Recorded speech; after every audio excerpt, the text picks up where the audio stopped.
हे दृश्यांवरनं अगदी स्पष्ट दिसतंय, फोटोंवरनं स्पष्ट कळतंय. कोणत्या शब्दात बोलावं, निघरून हा सुद्धा शब्द आहे ना, तो सुद्धा अपुरा पडेल. इतक्या अमानुष अमानुष अमानुष पद्धतीने त्यांनी मारलं त्याला. सुरेश धस आमदार यांनी जेव्हा सभागृहात वर्णन करत होते तेव्हा ते वर्णन सुद्धा नंतर ऐकण्याचं धाडस होत नव्हतं आमचं. आता तर फोटो आलेत, मला कीव येते की इतका मोठा आकडा मिळाल्यानंतर सुद्धा हे सरकार पंगू आहे का? आणि कायदा सुव्यवस्था ते इतकी रसा तयार केल्यानंतर देवेंद्र फडणवीसांसारखे मंत्री जे मुख्यमंत्री तर आहेत आणि गृहमंत्री आहेत, ते मंत्र्यांचे राजीनामे घेत नाहीत. तो इतका म्हणजे इतका कोणत्या शब्दात वर्णन करू मला कळत नाहीये. इतकी आपल्या महाराष्ट्राची लाज उभ्या देशात जाते रोज रोज. आणि आता रोज महिलांवर मुलींवर अत्याचार. म्हणजे काल तर आमच्या एक सन्माननीय केंद्रातील राज्यमंत्री खडसे त्यांच्या कन्येवर त्यांची छेडछाड करणारी माणसं पुन्हा सत्ताधारी पक्षाची डोंबिवली कल्याण मधले झालेले अत्याचार, उल्हासनगरचे अत्याचार, त्यामध्ये पोलिसांना आता संरक्षण देण्यासाठी कशा कशा पद्धतीने केलं जाते. आणि आता सुद्धा जो काही चार्जशीट फाईल होते ती सुद्धा म्हणजे संशयास्पद आहे अशी वाटते. म्हणून हे पाहवत नाही आणि दाखवू पण म्हणजे मी तर म्हणजे कोणत्या शब्दात बोलू. आणि म्हणून मला असं वाटतं की माननीय मुख्यमंत्र्यांना त्यांनी ह्या सगळ्यांचे धडाधड कोकाटे राजीनामा विचारत बसता की ते त्यांना ताबडतोब बरखास्त केलं होतं राहुल गांधींना. एका मिनिटात कोर्टाने निर्णय दिल्यावर त्यांच्या घरात राज्य लोकसभेचे अध्यक्ष विध्यक्ष धडाधड ऍक्टिव्ह. इकडे इतकं बेशर्मीपणानं कारभार चाललाय. आणि महाराष्ट्राच्या जनतेला माझं आव्हान आहे, कुणाला तुम्ही निवडून दिलं तेवढंच लक्षात घ्या. आणि मग आरोप ईव्हीएम बीएम सोडावं, आपण सुद्धा किती जबाबदार आहोत की नाही याचा विचार प्रत्येकाने मनाला करा. महाराष्ट्रातील जनतेसाठी एकमेव मातोश्री आहे, लक्षात ठेवा. अरविंद सावंतजी, आभार आपले आपल्या प्रतिक्रियेबद्दल. आणि आपले बीडचे प्रतिनिधी सुरेश जाधव सध्या आपल्यासोबत आहेत. सुरेश, तुम्ही अगदी पहिल्या दिवसापासून या प्रकरणाचं रिपोर्टिंग करताय, हे प्रकरण फॉलो करताय. बऱ्याच गोष्टी तुम्ही ऐकल्या असतील की कशा पद्धतीनं हत्या झाली, कसं मारलं गेलं संतोष देशमुखांना. पण आता हे फोटो समोर आल्यानंतर शब्दही अपुरे पडतात की काय वेदना त्यांनी सहन केल्या असतील. अंगावरती काटा येणारे हे सगळे फोटो आहेत आणि न्यूज 18 लोकमतनं सुरुवातीला या संपूर्ण घटनेचा व्हिडिओ आहे आणि तो सीआयडीच्या हाती लागलेला आहे. ही बातमी देखील न्यूज 18 लोकमतनं सर्वप्रथम दाखवलेली होती. विशेष म्हणजे त्या दिवशी एका मोठ्या नेत्याला कॉल केल्याचं देखील न्यूज 18 लोकमतनं दाखवलं होतं आणि व्हिडिओ कॉल झाल्याचं देखील त्यावेळेस आपण दाखवलेलं होतं. त्यानंतर आता जे हे समोरचे आलेले जे फोटो आहेत, जो 8 मिनिटाचा व्हिडिओ आहे आणि त्या 8 मिनिटाच्या व्हिडिओचे अनेक जवळपास फॉरेन्सिक तपासणी करत असताना त्याचे वेगवेगळे 10 ते 12 कट करण्यात आले आणि त्यापैकी हे जे काढलेले फोटो आहेत त्या फोटोमध्ये अत्यंत अमानुष पद्धतीने मारताना पाहायला मिळतं. आणि विशेष म्हणजे यात न्यायालयाने देखील जी गोष्ट समोर सांगितलेली होती की आसुरी आनंद घेताना दिसत आहेत. ज्या पद्धतीने जयराम चाटे हा हसतोय, सेल्फी घेत असताना दिसतोय. हे जे फोटो आहेत ते फोटो समोर दिसत आहेत आणि या फोटोमध्ये हा जो फोटो आहे तो फोटो दाखवायचा प्रयत्न करतो. हा जो फोटो आहे हा जयराम चाटे कशा पद्धतीने हसताना आणि सेल्फी काढताना आपल्याला पाहायला मिळतात की एकंदरीत याच्यामध्ये हे जे सगळे फोटो आपल्याला पाहायला मिळतात याच्यामध्ये हा या ठिकाणी मारहाण करतानाचा हा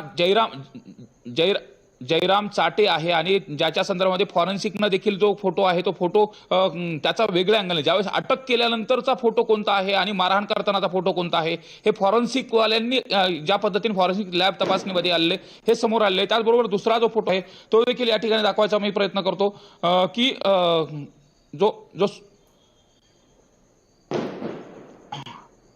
हा जो हसणारा फोटो आहे यामध्ये आपल्याला ही गोष्ट दाखवावी लागेल. हा महेश केदार आहे.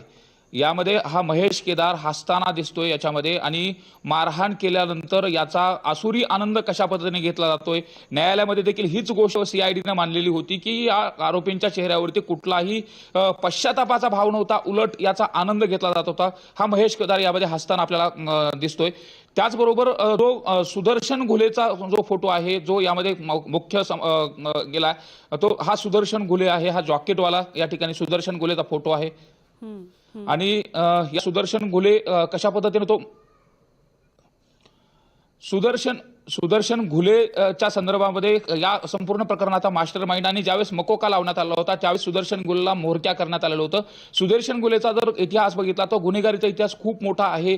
त्याच्यावरती गंभीर स्वरूपाचे देखील गुन्हे आहेत आणि तो या ठिकाणी कशा पद्धतीने मारतोय हे देखील यामध्ये दिसतोय. हा सुदर्शन घुले आहे आणि आपण जर समोर बघितलं तर सुदर्शन घुले जॉकेटवरती आहे आणि जॉकेटवरती कशा स्टाईलमध्ये या ठिकाणी दिसतोय. म्हणजे मारहाण करत असताना यांच्या चेहऱ्यावरती कुठला तरी भाव आहे का, एका क्रूर पद्धतीने मारत असताना कशा पद्धतीचा त्यांच्या चेहऱ्यावरचा भाव आहे हे देखील दिसतंय. आणि विशेष मारत असताना त्यांना पुढचा आणखी एक फोटो दाखवतो. तो जयराम चाटे ज्याच्यावरती सेल्फी काढायचा प्रयत्न करतोय. हा सेल्फीचा फोटो आहे. ज्यावेळेस खूप मोठ्या प्रमाणात मारहाण केल्यानंतर अर्धमेल्या अवस्थेमध्ये जयराम चाटे आणि इतर जे काही आरोपी आहेत ज्यामध्ये प्रतीक घुले तो देखील इथं मारहाण करतानाचे जे पाईपने मारहाण करतो या सगळ्या गोष्टी दिसत आहेत. त्यामुळे एकंदरीत हे जे सगळे फोटो पाहिल्यानंतर जी हैवानालाही लाजवेल अशा पद्धतीचे कृत्य केलेलं आहे. हे 12 ते 13 फोटो आहेत. मात्र इतर जे काही फोटो आहेत त्यांच्या क्लिपमधले आहेत ती क्लिप सुद्धा आपण माध्यमांना दाखवू शकणार नाही अशा पद्धतीची खूप मोठ्या प्रमाणातली गंभीर असलेली आहे. शर्ट कपडे काढल्यानंतर ज्यावेळेस मारहाण करत होते तो जो व्हिडिओ आहे 8 मिनिटाचा व्हिडिओ जो सीआयडीच्या हाती लागलाय तो अत्यंत धक्कादायक आहे. आणि तो जर पाहिला तर अंगावरती एखादा सामान्य कुठलाही संवेदनशील माणूस असेल तर तो त्याच्या डोळ्यातून अश्रू आल्याशिवाय राहणार नाहीत. ज्या पद्धतीने मारहाण केलं, ज्या पद्धतीने टॉर्चर केलं, इथं वारंवार जी गोष्ट सांगितली की 2 तास टॉर्चर करत होते आणि टॉर्चर करून मारहाण केलं. त्यामुळे हे अत्यंत धक्कादायक आहे. सुरेश, ही सगळी मारहाण कुठे घडली, म्हणजे ते लोकेशन त्याबद्दलचा काही उल्लेख आरोपपत्रात आहे का? आणखी कोणत्या महत्वाच्या बाबी या फोटो सोबतच आरोपपत्रात पाहायला मिळतात? आरोपपत्रामध्ये ज्या प्रामुख्यानं गोष्टी आलेल्या होत्या ज्यावेळेस 3 वाजता टोल नाक्यावरून डोनगाव टोल नाक्यावरून अपहरण केल्यानंतर टाकळी मार्गे टाकळीचा जो शिवार आहे त्या टाकळीच्या शिवारामध्ये माळ रानावरती मारहाण केली जात होती. मारहाण केल्यानंतर तिथून पुढं 2 तास जी मारहाण केली जात होती, जी दृश्यामध्ये जे फोटो दिसत आहेत त्या फोटोमध्ये मारहाण केली जात होती. मारहाण करत असताना ज्या वायरचा वापर करण्यात आला होता आणि विशेष मारहाण करत असताना छातीवरती लाताना जो पाय दिलेला आपल्याला पाहायला मिळतोय, उडी मारल्याचा देखील उल्लेख त्याच्यामध्ये केलेला आहे. आणि चार्जशीटमध्ये ज्या गोष्टी प्रामुख्याने आल्या यामध्ये सुदर्शन घुले हा त्या ठिकाणी कशा पद्धतीने सर्वात जास्त जे मारहाण केली ते सुदर्शन घुले यांनी मारहाण केल्याचा देखील त्या चार्जशीटमध्ये उल्लेख केलेला आहे. म्हणजे 6 जण त्या ठिकाणी मारण्यासाठी होते. अपहरण केल्यानंतर गाडीमधून घेऊन गेले. 3:15 वाजता म्हणजे 3:12 आसपास अपहरण करण्यात आलं होतं आणि त्यानंतर 2 तास मारहाण केली. 6:30च्या दरम्यान मृत्यू झाल्यानंतर ती डेड बॉडी टाकली आणि त्यानंतर पोलीस प्रशासनाला माहिती झालं. 7 वाजेपर्यंत ती डेड बॉडी केजला आणलेली होती. हा जो सगळा घटनाक्रम आहे तो चार्जशीटमध्ये देखील आलेला आहे.